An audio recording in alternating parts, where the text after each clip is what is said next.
we are. We're back here recording our next video. It's been a couple weeks since we did this. It's June 10th now. And as you can see, we got another guest on here. Why don't you introduce yourself? Yeah, I'm Claire. I'm Cameron's sister. I live out in British Columbia and I'm excited to be joining the show. Nice. There we go. Could have done a much better intro if I wanted to, but I thought I'd leave it to you. I want to hear what you would have to say. Our part-time producer. Part-time producer. That's me. Yeah. Well, so what did you do today? Did you hit the links? No, unfortunately, here on Vancouver Island, we got rained out as per the usual. But Yeah.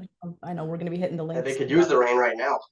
Yeah, we got a huge wildfire pretty close to here, so not that disappointed. But Yeah. I know Dad's coming out to visit, and he's going to want to get golfing, so got to get out there. Well, yeah, I went out kayaking today, about 17 kilometers. I went further than I wanted to, but now we're back here in the basement recording a video, so it's all good. What are you up to? Oh, not much. Just same old, you know. Just nothing new and exciting. You're going to the Canadian Open, I believe, yeah. Right? Yeah, I'm going to the Canadian Open tomorrow, actually. So this should be a fun and great day for that. Yeah, it's been a lot of fun. All right. Well, I guess a few things have happened since we were last here in the past 2 weeks. Obviously, it was the start of the Memorial Cup when we were recording this last, but since then, that tournament's wrapped up now. Did you guys get to watch much of it? It was a great tournament this year. Yeah, I got to watch a couple games when I was out and about at some restaurants and all that. So didn't follow it too closely, but it was really exciting what we did get to watch. Yeah, and obviously, like, it was the first time in a few years that the host hasn't been in the finals. So that I'm not against the host being there, but I kind of like having the two league champions in the finals rather than having the host there. But at the end of the day, Quebec wins the title, which it's a few years in a row now. The team from Quebec has won the Memorial Cup, which, I mean, last year was the host, but still a Quebec team, St. John, New Brunswick. So it's funny because usually people tend to treat the QMJHL like it's the weaker of the three leagues, but they've won the last few Memorial Cups though. So that's something to keep an eye on. Obviously, maybe there's the next generation of top NHL players is going to be coming from the QMJHL. Yeah, well, I know the WHL has been pretty strong too, and it's the second straight year that Luke Prokop's gone to the Memorial Cup. Yeah, that's right. He played for the Oil Kings last year, and he was playing for Seattle this year. Yeah, so Nashville's got a pretty strong prospect in him for sure. Yeah, for sure. And I think Seattle, like, they were a bit of a wagon. A lot of people were saying they might be the best WHL team of all time, which you can say that every year about a team.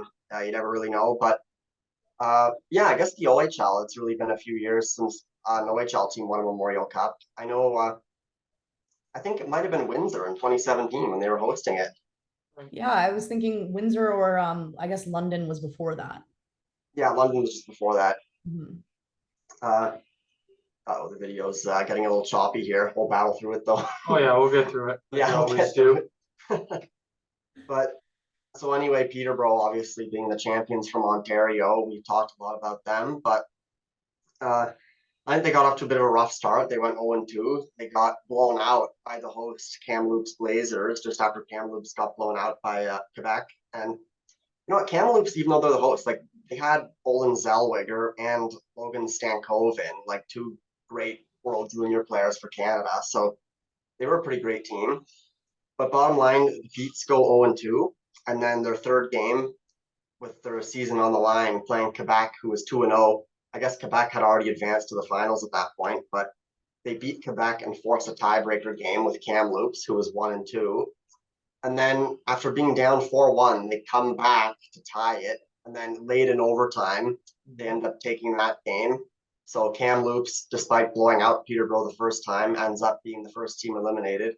Peterborough moves on to the semifinal, which that was against Seattle. It was a decent game, but they came up short.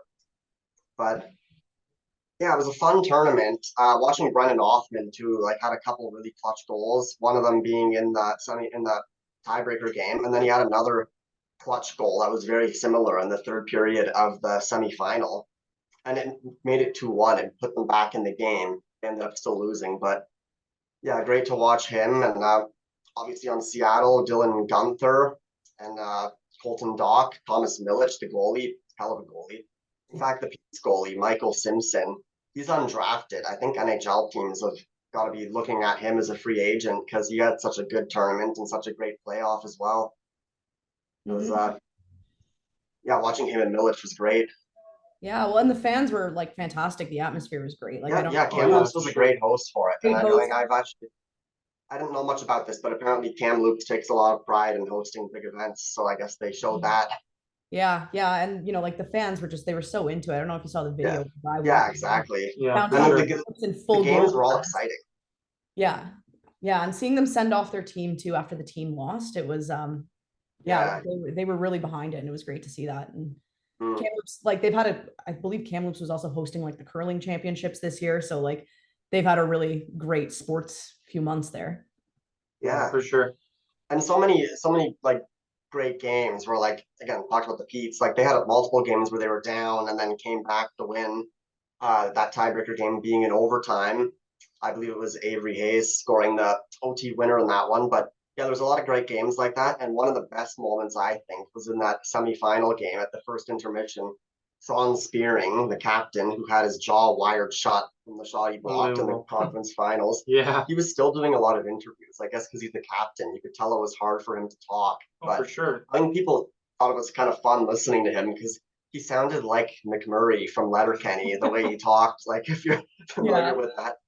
But in that, so at the first intermission, before the tiebreaker game, the semifinal game, the ceremonial face-off against the Thunderbirds captain, Siona, I don't know, there was like a weird interaction between the two of them. And at the first intermission interview, they asked Sean Spearing, what was that about? And he was like, oh, that guy's just a loser.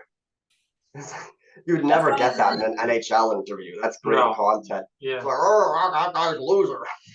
That's the fun part about like junior hockey and junior sports is these kids, they're not super polished for the media yet.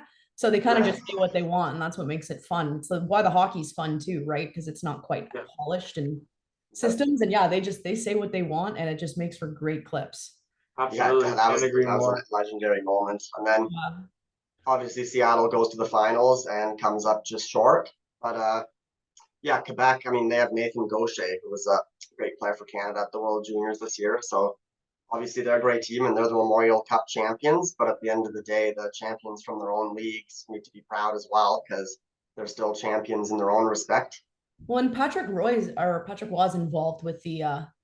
Yeah, he's the coach.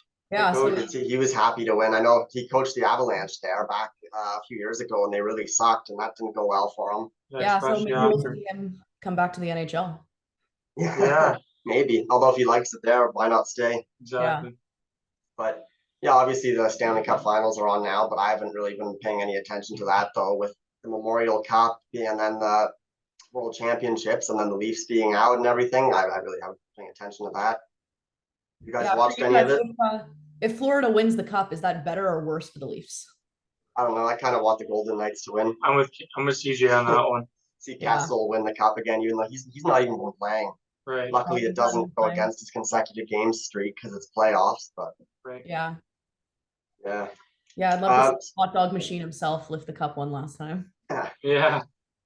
On a separate note, then we had the World Championships, which I know we were talking about Canada's big semifinal game against Latvia last time, which they ended up winning, and then they beat Germany in the gold medal game, and that's the thing with the World Championship. Like, you never know what's going to happen, especially with Russia not being in the mix. It opens things up so much more.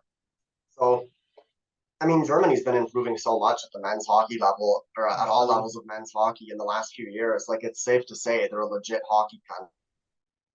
Going to the finals is a bit of a stretch for them, but they did. And you could say, like, obviously Canada didn't send their strongest team. Neither did the US or Sweden. None of them did. But Germany didn't have Draisaitl or Stützle, and they made it all the way to the finals. Yeah, so it's like, it's pretty incredible. They accomplished that, and they had a great game against Canada. Canada actually had to come from behind to win that gold medal.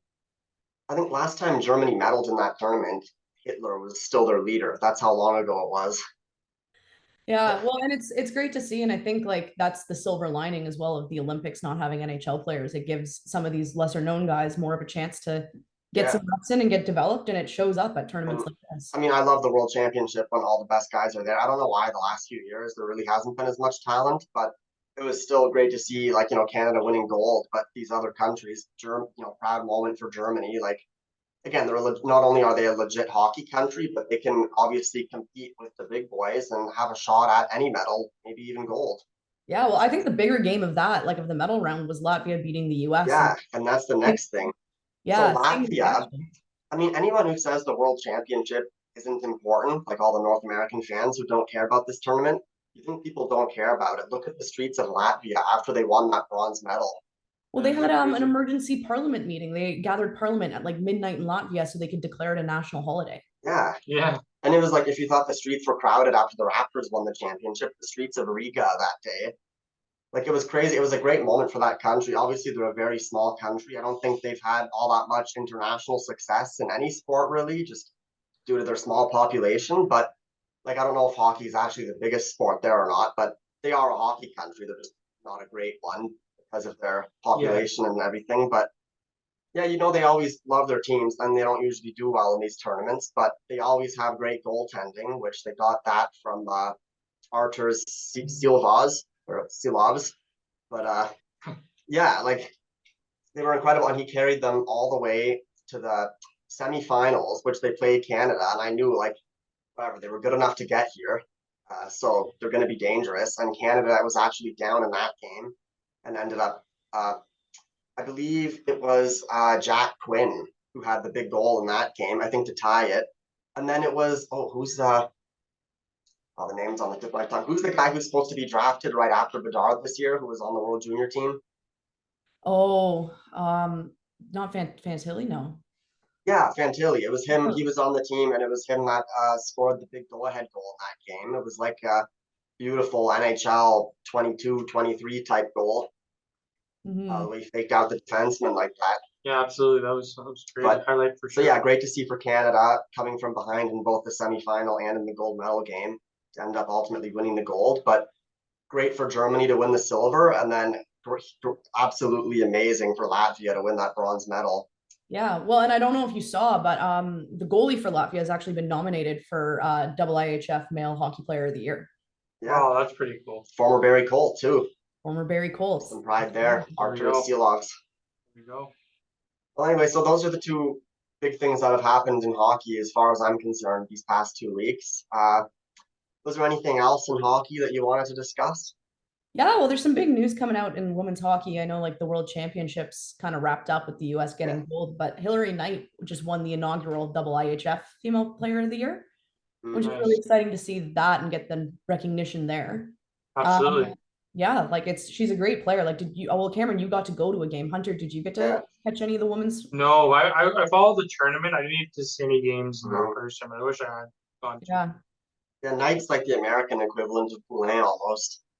Yeah, well, and she had herself a tournament too. Like, she had a hat trick in the gold medal game. She had like 12 points and like 8 goals. It was insane. So absolutely ridiculous. Which, yeah, I know Canada's won the last couple World Championships, and they won the Olympics. So it's not the end of the world winning a silver this year and seeing the Americans on top again.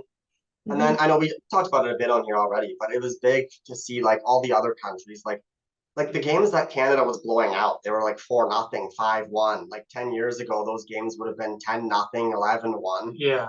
And then like the fact that they actually had to go to overtime against Sweden in the quarterfinals. Like, could you imagine? They almost went out in the quarterfinals. Yeah, well, it's great to see what Sweden's doing, because a few years ago they went on like a players' strike because they wanted to get more money from their federation because they didn't feel like they were being treated equally. So it's like, it's great to see that move really helped them, and like and I got to see Sweden at the pre-tournament game at the Aurora Community Center, and they beat Switzerland, which was a little surprising, and they looked really good. So yeah, like Sweden's got like that kind of potential. Yeah, like that's a country on the rise. Obviously, in men's hockey, it speaks for itself, the success they've had. But they had some success early on in women's hockey, I know, but then the last few years they really haven't been. But I think they're on the rise. Yeah.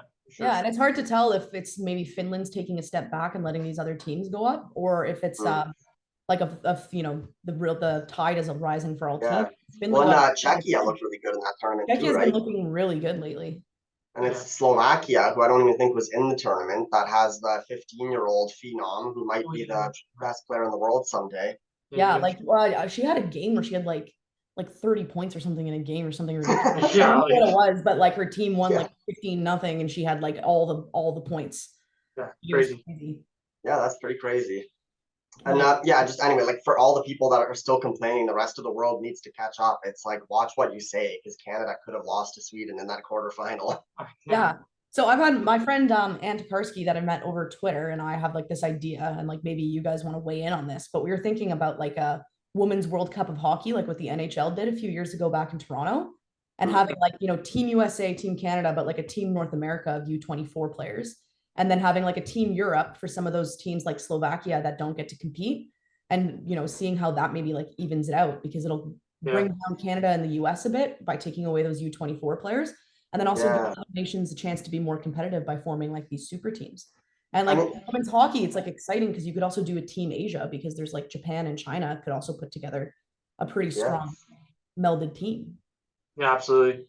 For sure. It's a little different than in men's hockey, because like the world championship every year is best on best, unlike on the men's side. So the World Cup isn't as big a deal in that sense. But it's, I guess it's like you said, if you want to add the Team Europe or the Team Asia or the under 24 team, it would be a good opportunity for that, unless they want to implement that in the World Championship. But I guess the IIHF probably wouldn't want to change that tournament up. Oh, no. Yeah.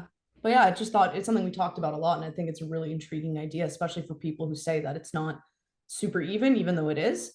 But it would be like a great development chance too for like those U24 players who maybe wouldn't crack a Team Canada or Team USA. And like, especially with what's going on with the two leagues, with the PWHPA and the PHF, just more opportunities for these girls to play. You can't say no to that. Oh, exactly. Yeah. So what's the status of the PWHPA going into next season? Yeah, so the PWHPA, like I think it's 2 months ago now that they say that they're ready to have a league roll out on for the 23-24 season. And it's actually really exciting because they're going to have a CBA, and they're going to be one of the first women's pro leagues in North America to have a CBA before their inaugural season. Oh, wow. Yeah, so the PWHPA is now like a fully ratified player union, and it's exciting to see. I'm really excited because it sounds like there's going to be a team in London, Ontario. Oh, sweet. Yeah, there should be. Which I think like that makes a lot of sense. So that's really exciting. It's harder if you're trying to like grow it. It's hard to put it in such a big market where there's already like all kinds of other sports to watch. Places like London are like the best places. To put a professional team. I think there was I can't remember who it was, but I saw somebody saying that it sounds like there might be like even two teams in Toronto, like maybe a team in Detroit, which would be like a fantastic London-Detroit rivalry. Like that's really that'd be cool. What about Kitchener? That would be a good place too. Yeah, like all these like kind of OHL towns where it's like, you know, that's the big ticket. But London is a great hockey town. I think I mean, you see it with the Knights. Like the way no, for sure. I'd mention Hamilton too, but obviously their arena is under construction for like the next 2 years, so they can't really host anything. I mean, it doesn't stop Arizona. Yeah. Playing on a college campus. Yeah, so that's pretty cool. And I don't know, like, do you think the two leagues could unify? Because it seems like it's inevitable, but like, I don't know if it's inevitable. There's still a lot of bad blood on both sides. They can't keep going on this way. Like, if you want to be successful, like, you can't keep going on with two leagues. And I mean, I think like you see it working in quite a few other ways, like, you know, other leagues. Or if once the PWHPA finally does become like a true sustainable professional league, then I imagine the PHF probably wouldn't really have much of a future. So maybe they wouldn't merge, but one league kind of puts the other out of business. But I could see it becoming maybe like a NHL AHL situation where they like share players, even maybe have a call-up situation. I think there's like a real opportunity for both leagues to definitely flourish. Like the PHF right now is in their free agency, and they've got some big players actually. They've got some big name signing. They've got what's the name of the girl who she won the passing contest in the NHL All-Star game a few years ago? Oh, I know you're talking about. Brianna Decker. So she's kind of operations. Boston looks like they just signed Brittany Howard from away from Toronto. So it looks like they're gearing up to be another powerhouse team like they are every year, because Boston sports is always competitive. Like they've got some big names playing in the PHF. They've got some international players in the PHF now. So I think it's a lot more closer than people maybe think. And the PHF's really a big brand in the States. Like they're really doing well there. Okay, and I know it's been an issue for them that they haven't had the big name players that the PWHPA has, because they all choose that one. But they're starting to get big names. it would be an opportunity, like you mentioned, if teams actually were to start signing affiliations, and then it's like you could actually just call up and send down players. I mean, like if the leagues aren't like if they are actually more even than people think, you could almost have players going both ways, like Yeah, just yeah, like it would be really mutually exciting. beneficial. You know, and like at the end of the day, you want to see as many teams and as many opportunities for players to play as possible. So I Yeah, think if it takes two leagues to have more teams, like then we should have two leagues because you want these players to play and you want them to yeah. compete. Yeah, for Now, I sure. guess the other thing, like if you talk about having affiliations, you have to remember that they have second jobs usually. So it might be Mhm. hard to tell someone like, oh, you're getting called up to the other league, so you have to move temporarily and have to leave their day job. But down the road in the future, perhaps that is an opportunity. It does look like the PWHPA league, like I can't remember where I read it, but it looks like they're going to be making a living wage. Okay. So it looked like 55K for a salary, and so that's pretty good. Yeah, for sure. Yeah, that's decent. Yeah, and so and like as well, you know, just again like having those opportunities for those players who do want to have those, you know, like it just the more opportunity there is, the more investment, the more eyes, the more money these players are going to make that they really do deserve. Yeah, Okay, absolutely. that's good. Yeah. Well, anyway, speaking of leagues merging, the big news this week is that the PGA Tour is merging with Live. We Yeah. don't know the full details yet; they haven't been released, but I think it's kind of hilarious that that's happened, considering like how different they've been, what like fierce rivals they are. Yeah. I called this a year ago. I said like it's inevitable; they're going to merge one day. It's bound to happen. And a lot of people I know who are big into golf saying, "No, that's impossible. They're so different. They can't possibly merge. They're enemies." And then Yeah, look what happens like a year later. I exactly didn't that. expect it to happen this soon, but like every professional sport in North America, at least, there's always two competing leagues or entities, and they always end up merging. So even if it seems impossible, like the American League and the National League merged, you probably didn't expect that. There was the NBA and the ABA at one point. There was the NFL and the AFL. There was the NHL and the WHA. Like it always happens. And for golf, it's good because obviously with the PGA Tour, like there were some issues Yeah, in terms of like not all the best players being at every tournament. Some players on the European Tour who compete in the majors but don't compete on the PGA Tour, whereas Live was more global. But yeah, I know it's definitely good for golf because from what I understand, like whatever tour they have in Europe is also merging, and yeah, they're going to form like one big global tour, from my understanding. yeah. Hmm. Just to add on that, what do you think of the PGA commissioner now? Do you think he looks like a hypocrite?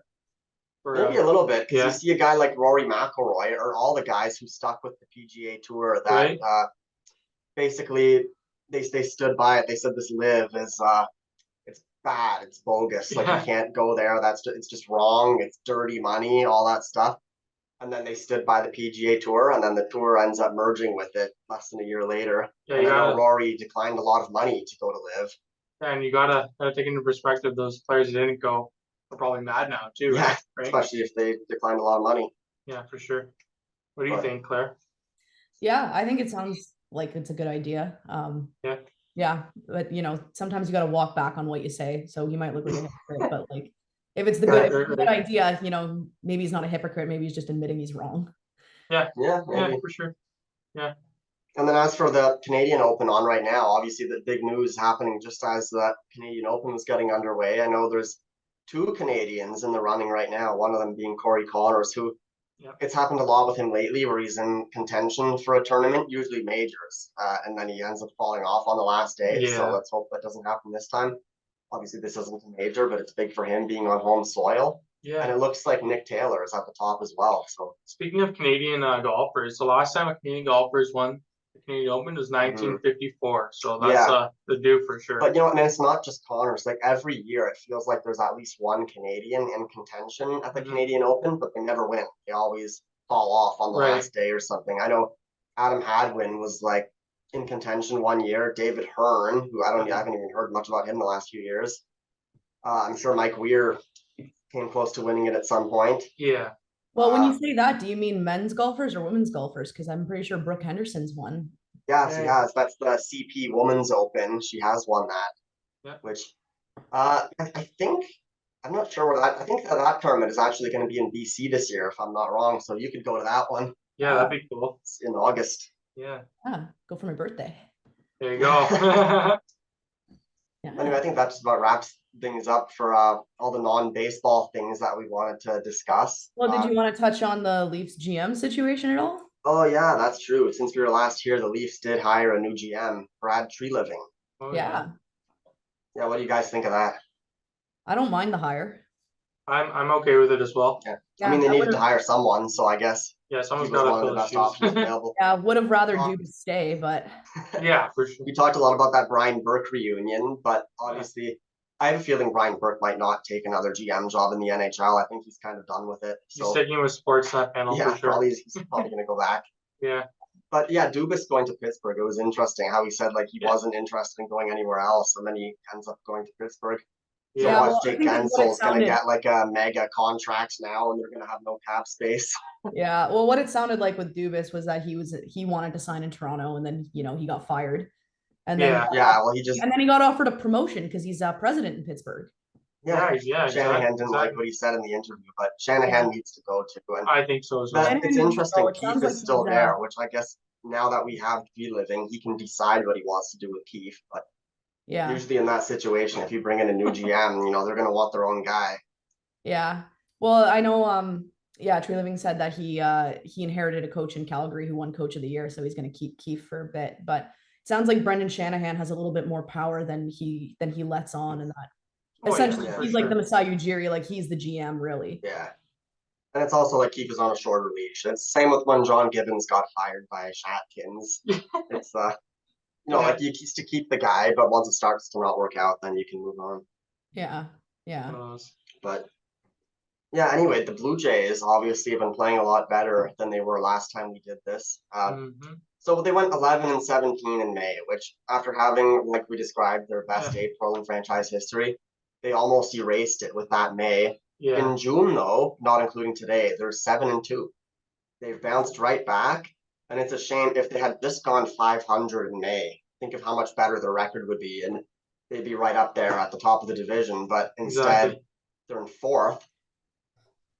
At the end of the day, can't complain. They're 7-2 in June. I guess 7-3 now because they lost today. Which I think there's been some big moves in the last week. One of them involving Manoah, who was the scheduled starter today, and that's what hurt them. They didn't have a starting pitcher. The bullpen was too burnt out, and they ended up blowing their lead today. Yeah. Unfortunate situation for sure. What do you guys think of the manager? I mean, I don't know. Like, he's made a lot of questionable decisions. I think lately, especially with the team playing better, I mean, I don't mind him as much, but there's just some pitching changes in some situations where he chooses to not pinch hit where he should, stuff like that. Yeah. But I don't mind him all that much, but I know you prefer Mattingly. Oh yeah, that's for sure. Not any baseballs where it's Got to bring back Gibby. That's what we need. Yeah. I wouldn't mind that option either. Yeah. Bring him out of retirement. Well, I know on Gibby's podcast, they interviewed Shai Davidi, who was he was saying, like, there's been talk of the Blue Jays getting rid of Schneider. I didn't even know that this was a thing until lately. But he's like, they just hired him. Why would they get rid of him? And then he says, who would they replace him with? And it's like, well, everyone seems to be saying Mattingly. Like, how come he's already the bench coach? Like, how come it's weird that Shai Davidi didn't he acted like there was nobody they could replace him with. Yeah. Even though they have like a great former manager as their bench coach. Yeah, and player. Yeah. Right. So he's got the experience and the tools to lead this team if Schneider can't get it done, Yeah. So anyway, not having Manoah, which I don't know, what did you think of them they sent him not just to the minors, but they sent him to the Florida, whatever it's called. Sports complex. Florida Sports Complex League. So it was a little bit odd. I know that something similar happened to Halliday, but like Manoah, he had a opening day curse. He had a bad outing his first start, and then he had some good ones there, and he had some that were like decent but not good in his standards. But it seems like he's steadily just been getting worse and worse. Yeah, for sure. Which is not good. I mean, I guess it's partly mental. Like, he's such a competitive guy that I think it can have a negative effect sometimes. But what do you think of them sending him all the way down there? I think it's the right move. He's gonna bounce back. Look what they did with Pearson. He's in there. He's come back. He's been lights out now. So maybe Manoah will be the same, right? Yeah, hopefully. I don't blame them for wanting to get him off the roster and give him a break. Right. Let him find his stuff again. But yeah, it's just sending him that far down. It's a little bit weird, and I don't know how like maybe he'll benefit from it because he's no hope so. pressure or anything. But yeah, I don't know. Like part of the issue with him might be the pitch clock Yeah. because I think he's Fair struggled with that at times. Yeah. Otherwise, it's hard to say. I think it's mostly mental. Yeah. What do Yeah, you well, let think? him get confidence back up, right? Let him dominate in Yeah. the league and then come back up. For sure. And what's your thoughts on Anthony Bass? Yeah, so that's the other thing, and that hurt them these last few games because obviously Manoah not being there, they called up Bowden Francis, which they relied on their bullpen a lot today, and not having Bass was big as well. Which it's interesting. They released him yesterday, and Atkins said this was a baseball move. The off-field stuff might have had a small impact on this, but mostly it was a baseball move. I don't believe that. I think it was the off-field stuff. Yeah, definitely just causing a little too much drama in the clubhouse for sure. Like, yeah, absolutely. But what I just don't get is he posted that video 10 days ago, and then they kept him, and he made some apologies and stuff, and he committed to catching that first pitch on Pride Night, and then on the day of, they decide to DFA him, which it's like if you were gonna DFA him for that, why didn't you do it 10 days ago? Why did you wait until now? It's kind of because weird. he kept saying some weird stuff. People weren't happy. Yeah, and that might have been part of it. Or you I think wonder they thought that. maybe I think they maybe thought he was having just him catch causing issues in the clubhouse. Yeah, and I think they thought having him catch the opening pitch would fix everything, and then that was really not well. Yeah. So it's a little bit odd. I think, yeah, mostly it was the off-field stuff because you can use the excuse that he was having a bad season. But of late, he's pitched pretty well, I think. Yeah, and it's a big loss. I mean, let's put it this way. If it was a baseball decision, I think it was a pretty dumb one. Yeah. The guy they called up was Mitch White, who has an ERA of 10 in AAA. Yeah. He pitched today and did horribly. Brutal. So, from a baseball standpoint, I think you'd rather have Bass pitching than him. But that's just the situation they're in. No Manoah, no Bass in the bullpen. I think they really need Zach Pop back. Oh, yeah, but for sure. Aside from those losses, aside from Manoah, the rotation's been really good lately, all of them. Oh, yeah. Kikuchi, he struggled a little bit in May, but he's back now. Yeah. Rios has been great. Bass has been great. Gosman. Yeah. They're pitching all just like we expected them to. Kikuchi obviously exceeding that. It's just Manoah that's struggled. Yeah, he'll bounce back. In the bullpen, it's just Jimmy that's struggled. Everyone else has been solid, especially Pearson, who I think maybe they could slide him into that extra starter role while Manoah's gone. Obviously, he's had his injury problems, so I think they're taking it easy with him. Yeah, for sure. Yeah. I don't know, like they're playing much better now and everything. They've lost these last two games though, which today it was the pitching that hurt them. Mm-hmm. Yesterday it was again the runners in scoring position, but tough game to lose. They had guys at second and third in the ninth inning with no outs. Easy on the bullpen either. Yeah. But yesterday it was great defense on the part of the Twins. Like Perk was up there, right, with nobody out, two guys on. He hits a rocket grounder with the infield drawn in, and Castro makes that play and holds them at third. I think it was Merrifield running, so. And then Bichette strikes out, which that's uncalled for. You don't want to strike out in that situation. Exactly. But then Belt, they walk Vlad. Belt comes up with a chance to get a base hit to walk it off. He hits a rocket line drive that again Castro snags. Yeah, and speaking of Belt, he might be injured now with a hamstring. That's not good because you know what I wanted to say.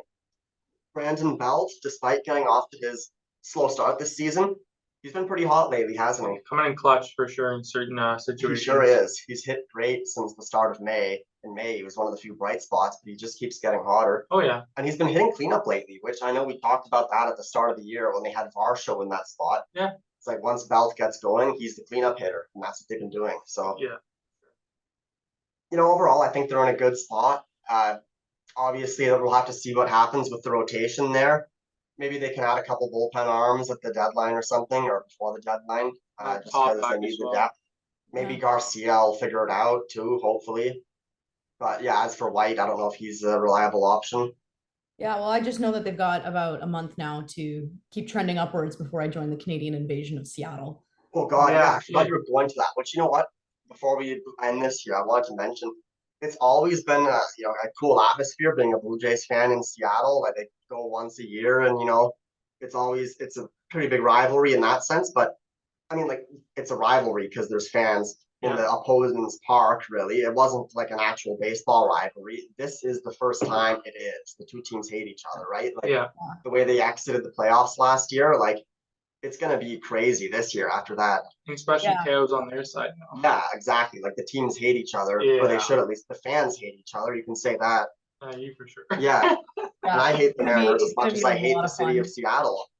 It's going to be a lot of fun. It's that's going to be nuts. Just hopefully, be careful.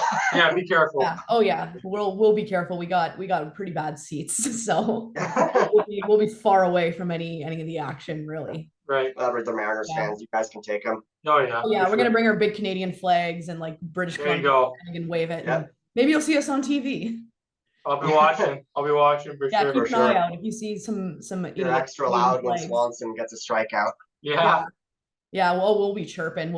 Maybe we'll bring a megaphone so that they can hear us. But for sure. Sounds good. Well, anyway, I don't know. Was there anything else that you wanted to discuss before we end it here? I think we've covered everything. I think we covered everything. Okay then. All right. Well, it's June 10th. I know we'll be back here in a week or 2 weeks. Hopefully, the team is continuing to play well and trend upward in those standings. They've still got a lot of time to try and win that division. Yeah, for sure. Yeah. Anyway, we'll be back here next time. And thanks to our guests for joining. Yeah. Thanks for having me. Yeah. Anytime. We'll do this again. Okay.